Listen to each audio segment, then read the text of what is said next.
Welcome to News West 9's West Texas View with Johnny Lou Avery. Welcome to the West Texas View. We're so happy to have you here, and particularly because we're going to be talking about something you're going to love hearing about. You may or may not have heard much about the WASP. That's the Women's Air Service Pilots that became famous in World War II. In fact, they were instrumental. They were very vital to our winning that big war.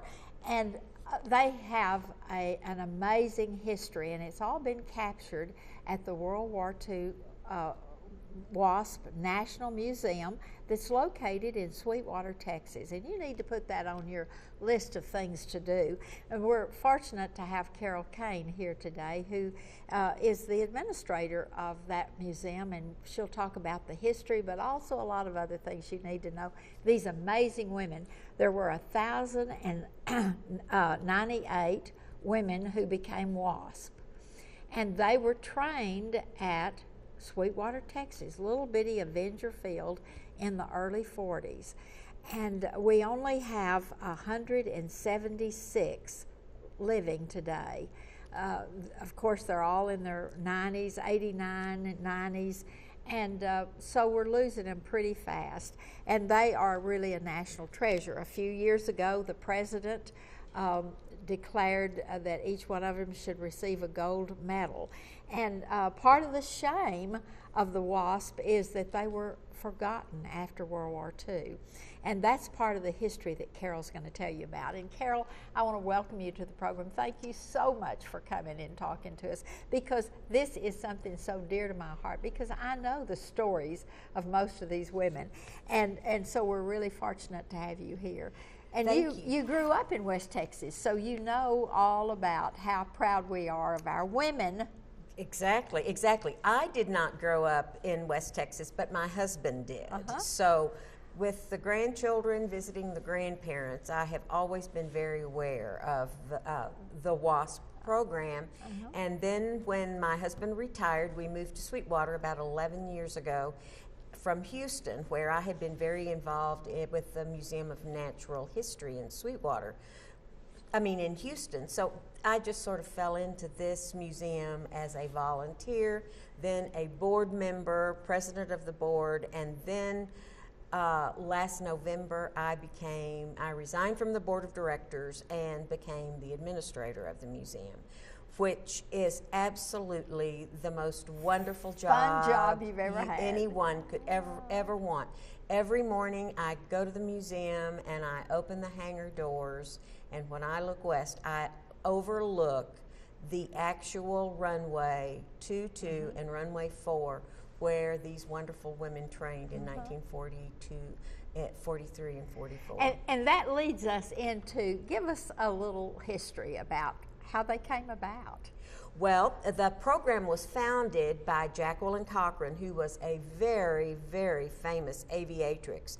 She still, although she is deceased, her records still remain unbroken. Some of them do. She was the first woman to break the sound barrier. She was the first woman to fly a bomber across the Atlantic Ocean. She went to Great Britain right after the war started, because the British were using women pilots because they needed the male pilots for combat, but they were using women long before the United States was. She took 25 women to Great Britain and to see how the women there in the RAF were handling airplanes and what their duties were. Then she came back and with Hap Arnold founded the Women's Air Force Service First, Pilots. she had to go talk to Hap Arnold. She had to talk to Hap Arnold, and who was the commander, and then she had to go talk to the president, and Franklin Roosevelt. And not only Franklin Roosevelt, but Eleanor Roosevelt was a huge influence. Exactly, she was. In fact, after Jacqueline, while Jacqueline was with the 25 American pilots in Great Britain, as we were beginning to enter, or knew we were going to enter World War II, Eleanor's famous quote was, "Franklin, it's time to bring our girls home." And so the girls, Jacqueline Cochran and that contingent of women pilots, came back and joined the WAFS, the Women Air Ferrying Service, which was formed by Nancy Harkness Love. She was the commander in control and director of that program. They started out as two separate programs, but then in 1943, early 43, they merged into the WASP, Women's Air Force Service Pilots. But the interesting thing is, when all the powers that be decided that it was time to bring this program into fruition, then they sent out word all over America and said, we're having this program apply. And they came out of the woodwork. They did. There were probably, they estimate probably 30,000 women had either commercial or private and that boggles my mind. Me too. In the 30s and 40s, that women would be flying airplanes because they'd just been invented. Well, and it was 1904 when the Wright brothers first flew at Kitty Hawk. So there was a very short period of time of aviation history in there. But airplanes were not expensive to buy. You could get your pilot's license at 14. But you had to be 16 to get a driver's license.